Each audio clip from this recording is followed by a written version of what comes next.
ETV అభిరుచి ప్రేక్షకులందరికీ స్వాగతం సుస్వాగతం.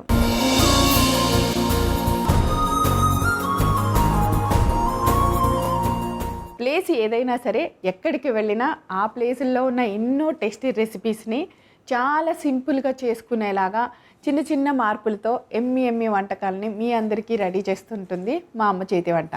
మరి ఈరోజు కూడా అలాగే ఒక ఎమ్మి టేస్టీ రెసిపీని మీకు చూపించడానికి అమ్మ చేతి వంట సిద్ధంగా ఉంది. మరి ఆ రెసిపీ ఏంటో చూసేద్దామా?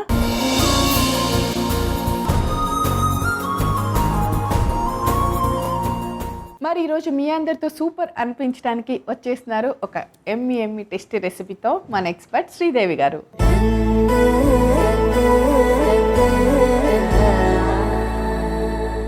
హాయ్ శ్రీదేవి గారు. వెల్కమ్ టు అమ్మ చేతి వంట. Thank you. ఎలా ఉన్నారు? చాలా బాగున్నాను. మీకు లైట్ డార్క్ తేడా. అవును, మ్యాచ్ చేశారు. ఇవాళ ఫ్యామిలీలో ఉన్నాం మా ఇద్దరం. సో ఏం చేస్తున్నారు ఇవాళ? ఇవాళ వచ్చేసి రొయ్యలు కొబ్బరి కూర. సో ఎందుకు ఆలస్యం, రొయ్యల కొబ్బరి కూర తయారు చేసుకోవడానికి కావాల్సిన ఇంగ్రీడియంట్స్ అన్ని చూసేద్దాం. రొయ్యల కొబ్బరి కూర తయారు చేసుకోవడానికి కావాల్సిన పదార్థాలు: పచ్చి రొయ్యలు, నూనె, ఉప్పు, పసుపు, కారం, పచ్చిమిర్చి ముక్కలు, ఉల్లిపాయ ముక్కలు, అల్లం వెల్లుల్లి పేస్ట్, గరం మసాలా, కరివేపాకు, పచ్చి కొబ్బరి పేస్ట్, కొత్తిమీర, ధనియాల పొడి. శ్రీదేవి గారు, అన్ని ఇంగ్రీడియంట్స్ సిద్ధంగా ఉంచుకోవటమే. ఒక్క కొబ్బరి ఒక్కటే మనము చిన్నగా ముక్కలు చేసి మిక్సీ చేసి ఉంచుకోవాలి. యాక్చువల్గా ఈ కొబ్బరితో చేసే కూరలన్నీ కూడా ఊర్లలో ఏమి కూరలు లేవనుకోండి, కొబ్బరికాయల చెట్లు, మా ఆంధ్ర సైడ్ కొబ్బరి చెట్లు ఎక్కువ ఉంటాయి కాబట్టి ఇంట్లో ఎప్పుడు స్టాక్ ఉంటుంది. అది తీసుకోవటం, ఆ కొబ్బరికాయతో ఏది ఉంటే అది కలిపేస్తుంటాం అనమాట. అలాగా వచ్చిందే ఈ రెసిపీ అన్నమాట. సో రొయ్యలతో ఏదైనా వెజిటబుల్ కలపాలి అనుకున్నారు, అవి అవైలబుల్ లేకపోతే కొబ్బరి తీసుకొని క్రియేట్ అయిన రెసిపీ. సూపర్. మరి చేద్దామా? ఓకే. ఇంకా మా అమ్మగారు అయితే ఈ మసాలాలు కూడా ఏం వేయకుండా ఈ రొయ్యలకి ఇది కాంబినేషన్తో పులుసు వేసి చేస్తారు. అది కూడా చాలా బాగుంటుంది.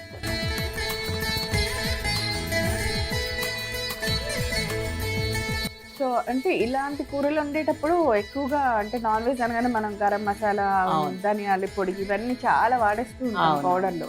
ఇలా వాడద్దు అంటారు కాంబినేషన్. ఎక్కువగా రోజు మసాలా తినే వాళ్ళు ఏం చేస్తారంటే అవి తగ్గించేసుకొని అల్లం వెల్లిపాయ వాడితే ఏం కాదు, అది వాడుకుంటూ ఈ మసాలాలు తగ్గించాలన్నప్పుడు ఒక్కోసారి పులుపు వేసుకుంటారు. అలా అని చెప్పి పుల్లగా వేయకూడదు, కొంచెం టేస్ట్ కోసం వేసుకోవాలి. అదొకటి రకమైన టేస్ట్. సో మనకి పుల్లగా రొయ్యల మట్టికి మధ్యలో బ్లాక్ ఉంటుంది కదా, అవి తీసి ఇది క్లీన్నెస్కి ఎక్కువ టైం అది చేసి పెట్టుకోవాలి. ఫస్ట్ మనం ఉల్లిపాయలు. మీరు చిన్నప్పటి నుంచి నాన్ వెజ్ రెసిపీస్ బాగా ఎక్కువే తిన్నారు కదా? తినడం తక్కువ, అమ్మ ఎక్కువ చేస్తున్నప్పుడు చూసేదాన్ని అనమాట. మీరు తిన్నారు కదా చాలా తక్కువ. కానీ ఇప్పుడు మీ దగ్గరకు వచ్చి అన్ని చేసి చేసి చేసి మెల్లగా నేను కూడా తినడం మొదలు పెట్టాను. సో మమ్మల్ని చూసి మీకు కూడా నోరు ఊరిపోతుంది అనమాట. యాక్చువల్గా ఎలా ఉంటుందంటే వండుతున్నప్పుడు ఇంకా దానికి ఇంకా మంచి టేస్ట్ కావాలి అన్నప్పుడు తినాలి, తింటేనే తెలుస్తుంది. అవును. పచ్చిమిర్చి చేస్తున్నాను. పచ్చిమిర్చి ముక్కలు, కరివేపాకు. ఫుడ్ అన్నిటికీ ఒక ఫార్ములా, ఓన్లీ చికెన్ మటన్కి ఒక ఫార్ములాలో ఉండాలి, అలా ఏమన్నా ఉంటాయా? ఉంటాయి. సీ ఫుడ్ వాటికి కొన్ని ఆకుల ఫ్లేవర్స్ బాగుంటాయి. ఫిష్ వచ్చింది అనుకోండి, కొన్ని ఫిష్లకి రామలు అని ఫిష్లు వస్తాయి, దానికి హసింతాకాన్ని వేస్తారు, కొత్తిమీర వేయరు. అట్లా కొన్ని మార్పులు చేసుకుంటూ ఆ పులుసులో కూడా మసాలా లేకుండా పులుసులు పిండటము, మసాలా వేసి పులుసులు పిండితే కూరలు అంత టేస్ట్ ఉండవు. నేను చూసిన దాంట్లో ఎక్కువగా అమ్మ దగ్గర కూడా అలాగే చూసాను. మేము కంపల్సరీ మసాలా వేయం పులుసు పిండేటప్పుడు, కంపల్సరీ. దానికి ఇలాచి కానీ లవంగము తక్కువ వేయటం కానీ అలా చేస్తాం. ఒకవేళ తినాలి అనుకుంటే మొత్తానికి ఇలాచి కూడా తీసేస్తాను. అదే పులుపు లేదనుకోండి మసాలా అన్నప్పుడు మామూలుగా మసాలా వాడతాం. కొంచెము నెక్స్ట్ ఇప్పుడు మన పచ్చిమిర్చి,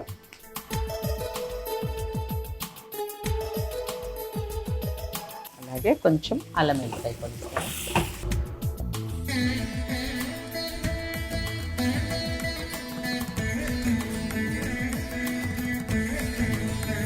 ఓకే, ఇలా కొంచెం కలిపాక. ఎందుకంటే రొయ్యలు పెద్ద తొందరగా కుక్ అయిపోతుంది కాబట్టి ఆటోమేటిక్గా రెండు కుక్ అయిపోతుంది. మనము చికెన్ హార్డ్గా ఉంటుంది కాబట్టి అప్పుడు మటన్ వాటికి ముందు అల్లం ముందే ఇస్తాం. ఒక్కోసారి రొయ్యల్లో మనము ఉప్పు కారం పసుపు అల్లం వెల్లిపాయ కలిపి కూడా వేసేసుకోవచ్చు, అలా అయినా ముందే కలిపి. కొంచెం పేరు ఆల్రెడీ కొంచెం వేసారు మీరు. లేదు లేదా సరిపోద్ది అయినా కొంచెం అయింది. అదే సీ ఫుడ్ లో కూడా మనం సాల్ట్ వేసుకోవాలి. అవును. ఇప్పుడు కారం.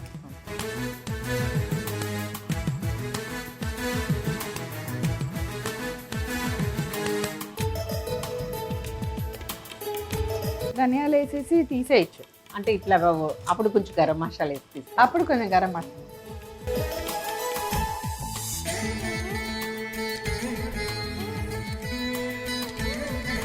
ఇప్పుడు కొంచెం వాటర్ వేసి ఒక 10 నిమిషాలు ఉడికిద్దాము.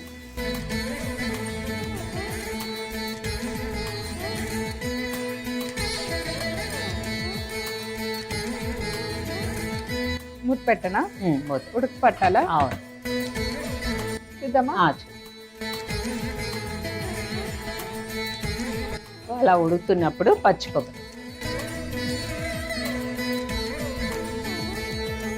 అలాగే కొంచెం గరం మసాలా వేస్తున్నాను.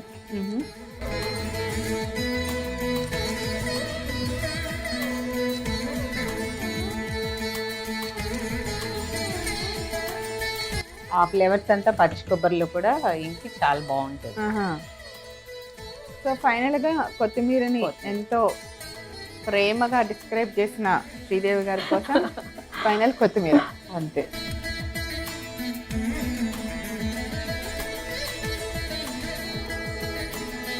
ఆపేనా? ఆపే.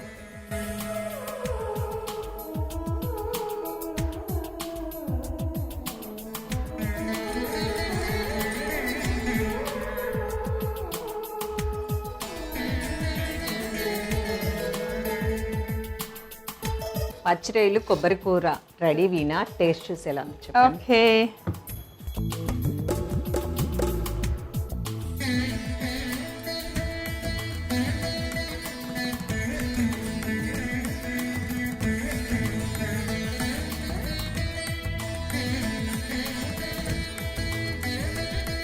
కొబ్బరి ఫ్లేవర్ మీరు అన్నట్టు చాలా బాగుంది. కొబ్బరి కూడా కరకరలాడుతూ కాంబినేషన్ అదిరిపోయింది.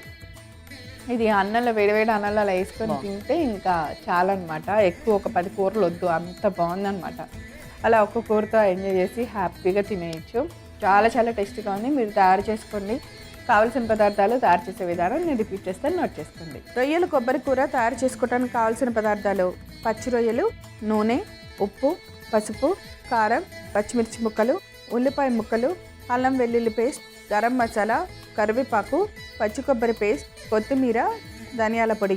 రొయ్యలు కొబ్బరి కూర తయారు చేసుకునే విధానం: ముందుగా స్టవ్ వెలిగించి పాన్ పెట్టి నూనె వేసి వేడెక్కనివ్వాలి. తర్వాత అందులో ఉల్లిపాయ ముక్కలు వేసి ఫ్రై చేసుకోవాలి. తర్వాత పచ్చిమిర్చి ముక్కలు, కరివేపాకు, పసుపు వేసి కొద్దిసేపు ఫ్రై అయిన తర్వాత పచ్చి రొయ్యలు, అల్లం వెల్లుల్లి పేస్ట్ వేసి బాగా కలుపుకొని మగ్గించాలి. తర్వాత దానికి సరిపడినంత ఉప్పు, కారం, కొద్దిగా ధనియాల పొడి వేసి కొద్దిగా వేగనిచ్చిన తర్వాత కొద్దిగా నీళ్లు పోసి మూత పెట్టి బాగా ఉడికించాలి. ఇప్పుడు మూత తీసి రొయ్యలు ఉడుకుతూ ఉండగా మనం రెడీ చేసుకున్న పచ్చి కొబ్బరి తురుము వేసుకోవాలి. తర్వాత గరం మసాలా పొడి, తర్వాత కొత్తిమీర వేసి బాగా కలిపి ఒక 5 నిమిషాలు అలా ఉంచి స్టవ్ ఆఫ్ చేసుకుని సర్వింగ్ బౌల్ లోకి తీసుకోవాలి. అంతే, ఎంతో రుచికరమైన రొయ్యల కొబ్బరి కూర రెడీ. థ్యాంక్ యూ శ్రీదేవి గారు.